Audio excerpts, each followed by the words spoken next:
Today, we're looking at a single constituency, Dimapur II.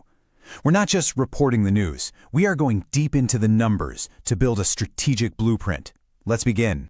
But before we even touch the data, we have to understand the place. We're in Nagaland. The political soil here is rich, it's complex, shaped by a very unique history. And in Dimapur II specifically, it's the local dynamics, those deep community ties. That's the real current that moves everything. You have to get this context, because without it, the numbers are just, well, they're just numbers. You know, every single election tells a story, but it's not written in words. It's written in the language of numbers, turnout percentages, vote shares, victory margins. Our task really is to become fluent in that language, to read between the lines of the data and find the real story, the human story.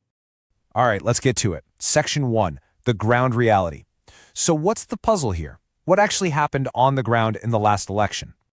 Okay, look at this. This is the core of our analysis. In 2018, the NPF wins this seat with a commanding 56.7% of the vote, a clear victory. Fast forward just 5 years to 2023, and their vote share is 0. Not low, 0. They didn't even contest. I mean, how does a winning party just vanish from the ballot? This isn't just a defeat, it's an evaporation. It creates a vacuum, and that's the question we have to answer.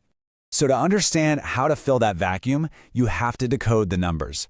Let's get into Section 2 and see what the data tells us about both the challenge and, more importantly, the opportunity.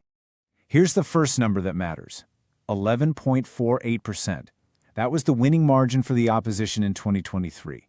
It's not insurmountable, but it is a significant gap. That's your starting line. That's the first hurdle. So what does that mean in practical terms? Well, let's round it up. We're talking about a vote swing of about 12%. That's the target. It's not some vague goal anymore. It becomes a number, a concrete objective. A swing of roughly 6,000 votes is what we're looking at here. Let's put this on the dashboard. You have an electorate of over 58,000 people. And look at the turnout, over 76%. This is not a sleepy constituency. People here are engaged, they show up to vote. And in 2023, that engagement gave the winner over 53% of the vote. And again, for the NPF, 0. Now, let's zoom out and look at the history. This timeline tells a fascinating story.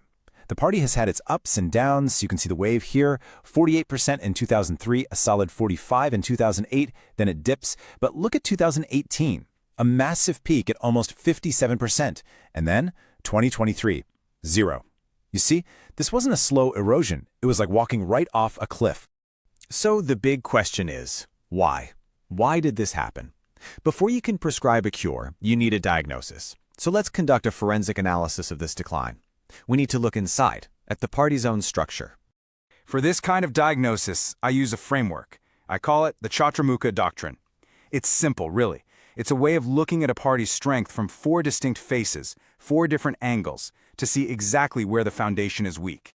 And here's what the diagnosis reveals. The electoral face, that's your ability to attract votes, it's low. But look at the organizational face, the party's machinery, the people on the ground, also low. This is critical. You see, the narrative and the resources, they're at a medium level. But what good are they if you have no organization to deliver the message or use the resources effectively? It's like having a car with a decent engine but no wheels. It points to a deep structural failure. And this gets to the very heart of that organizational collapse. In 2022, 21 MLAs defected. Now think about what that means. You don't just lose 21 people, you lose their entire ecosystems, their workers, their booth managers, the lines of communication they built over years. The entire pipeline of leadership and ground-level workers was just gone. The party was hollowed out from the inside. You know, this is a good moment to just step back. This analysis isn't just about political strategy, about winning and losing. Our constitutional framework, it's built on a foundation of informed public speech, speech that's grounded in facts and delivered with responsibility.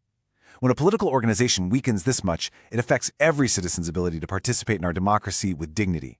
It matters to everyone. Okay, so we've looked inside the party. Now let's look outside. Let's listen to the voter's voice. What are people on the ground in Dimapur II actually concerned about? What are they saying? This grievance heat map tells us everything. The 2 issues glowing red hot, high unemployment, we're talking over 20% in Nagaland, and delayed wages for municipal workers. We've seen protests about this. These aren't just statistics on a chart. This is about putting food on the table. This is the daily struggle. And this is a fundamental principle of politics.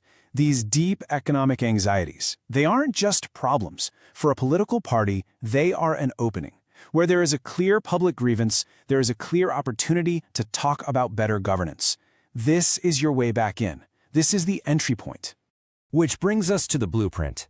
A diagnosis is useless without a prescription. So, here is a clear, actionable 90-day plan to rebuild from the ground up and get ready to compete. We call this the 90-day ladder. It's a methodical, step-by-step climb. You start with the strategic setup. That's for the first month. Rebuilding your local units, listening to voters. Then you move to the outreach ramp-up, going door to door. After that comes the intensity phase, rallies, public meetings, and it all culminates in the final 10 days, the get-out-the-vote machine. It's a process. You don't skip steps.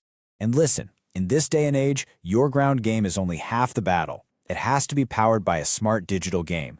This means robust WhatsApp pods for direct, unfiltered communication. It means short, punchy reels for Facebook and Instagram. You need a fact-counter team to fight misinformation in real time.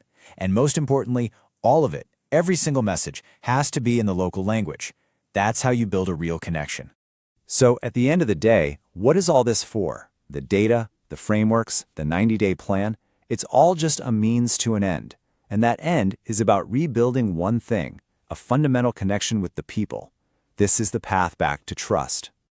But as we build this modern campaign, we have to operate with principles. Any strategy we use, especially with these digital channels, has to be built on respect for the voter's privacy and consent.